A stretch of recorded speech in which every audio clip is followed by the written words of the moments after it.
everybody, welcome to another video. This one is the LS400 NS Iwata. This is the series 1, so it's the original gun. It's a little bit odd in that I'm using it for base coat, which is normally a base coat gun, so everybody would expect you to use it for base coat, but I'm also using it for clear coat, which is something I'd never done before. So I did this just as an experiment, and the reason I did it is two separate people said to me within about, I don't know, 4 or 5 days, have I tried it for clear coat, because they said it was very, very good, and I hadn't, you know, I hadn't done that. And I like to do a little bit of experimenting. People that watch the channel know that, you know, I'm really into my spray guns, and I like seeing what the differences are. And when somebody comes along with something like that and I think, no, I haven't done that, let's give it a try. So that's exactly what I'm doing. So I stuck the camera on my head, and you can join me in trying. Now, you'll also see that I'm holding the gun at a bit of an angle. Now, I filmed this video probably about 3 months ago, maybe 4 months ago. Ambient temperature was about 23, 24 degrees Celsius, which is about, I don't know, 70, 74, 75 Fahrenheit, something like that. You'll notice I'm warming the base coat up. I'm warming the base coat up to about 30 Celsius, which is about 95, something like that, in Fahrenheit. I've only recently started doing that. About the last year I've started warming the base coat up as well as the clear coat and the primer. Again, the primer was something somebody suggested who watches the channel, is in New Zealand, and they get similar weather to us, i.e. it can get cold in the winter, etc.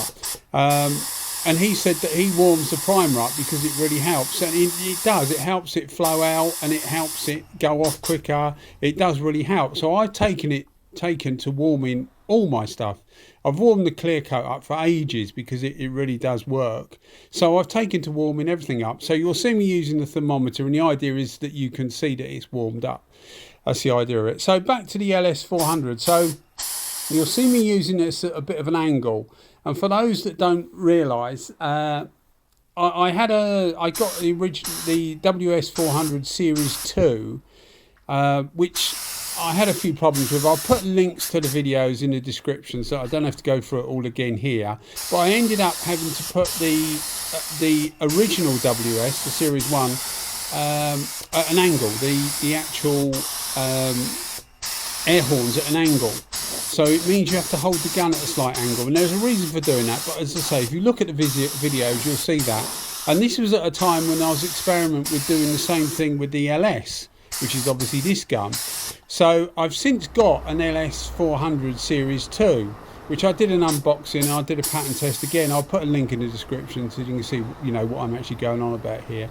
But I decided to try and use this at an angle, and I don't think it really makes any difference. So if the gun looks as if it's at an odd angle, and as somebody said to me the other day, your arm looks really stiff and you're doing this and you're doing that, I'm trying to keep the same distance from the panel, which I am more or less doing, but I think you'll find that I just move my arm and I don't move the camera or my head. I broke my neck 2 years ago, so my neck isn't the most, you know, movable thing on my body.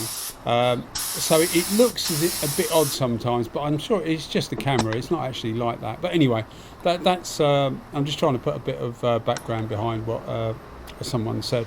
Anyway. So you'll see that I'm using it at a funny angle, and it's purely because I'm trying out this technique. But what I really wanted to show you the video for is a really good base coat gun. It always has been. I've now got the Mark II version, or the Series 2 version, and I can tell you I've been using the Series 2, and I can't see any difference between the two really. The tip lines up properly on the Series 2. Again, refer to the other videos in the description if you want to know what that means. But because it lines up, it doesn't seem to make much of a difference with this, and I think it's because with this you normally use it at a lower pressure, and the tip is different. The tip has got smaller holes. There's smaller air holes in the front of the tip than there is in the WS. So the problems you used to get with the WS you didn't really get with the LS, and as I say, that's because of the lower pressure and because of the different size in air holes. But as I say, I was just experimenting, but this lays base coat down really, really nice, and it always has done, and so does the new version. But as I say, the new version isn't any better. For those that want to know, and some people do sometimes, this is a Lotus B116. Autumn gold is the colour. Now with this, I didn't do it full fluid for the base coat. I did it free out, which is about probably 70 to 75% fluid.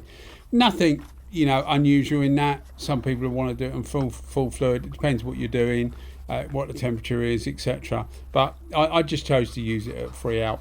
I used it at 1.8 bar. Now the 1.8 bar is what I normally use it at. It's actually what it's recommended to be used at as well.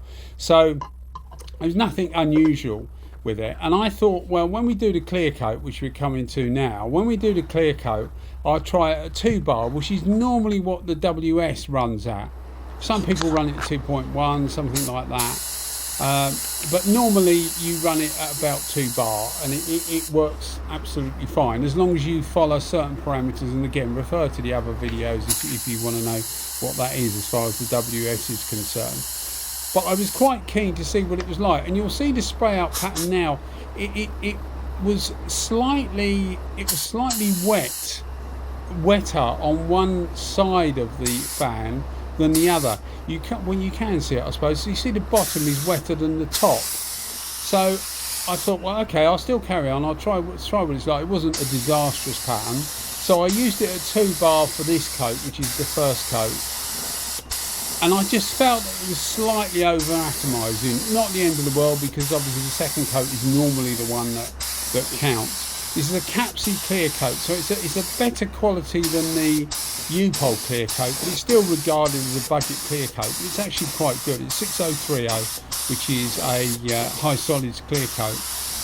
So for the second coat, which you'll see in a minute, I thought, well, I'll take it down to 1.8 bar, which, as I say, is what I normally use it for with the with base coat, because it's quite good for complex base coats. If you're doing like pearl colours or certain metallics, it's quite good because it atomises very fine. The split tip in these things really does work, and it does atomise quite fine. So it's really good for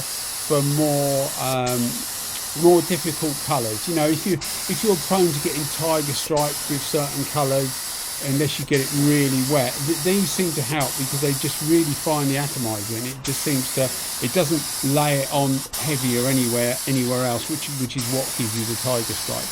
Anyway, so you'll see one of the consequences of turning it down to 1.8 is that I had to go quite slow, but I think you'll agree the results are really, really good. Now, I was surprised how good this was.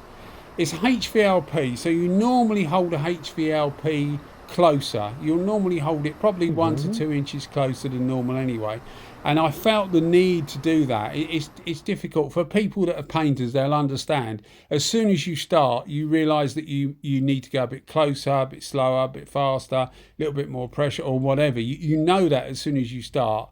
You know, you're seeing in front of you what's actually being fed back to the painter, and what you see you adjust to. So I felt the need to hold it a little bit closer, and that's quite normal for HVLP.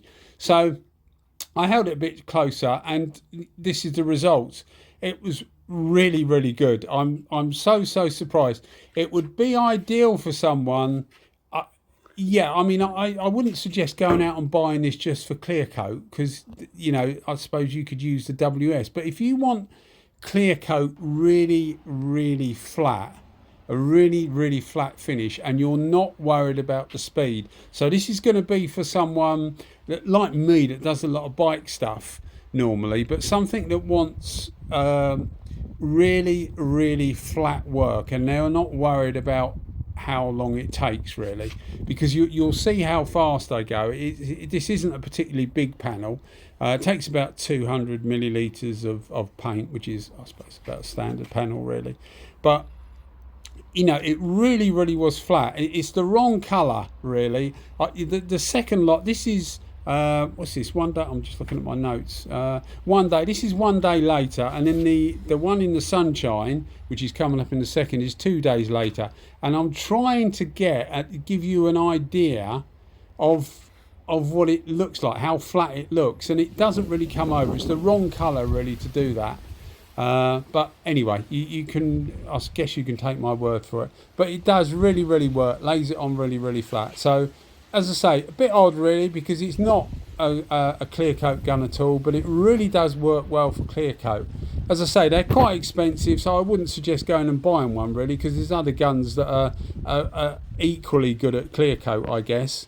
And you can keep this as a base coat. But if you've got one base gun, if you've got it already, certainly give it a try, because I think you'll be really, really surprised. But obviously you'll have to take your time and keep that pressure down a bit. I found about 1.8, which is the same as for base coat, was absolutely ideal.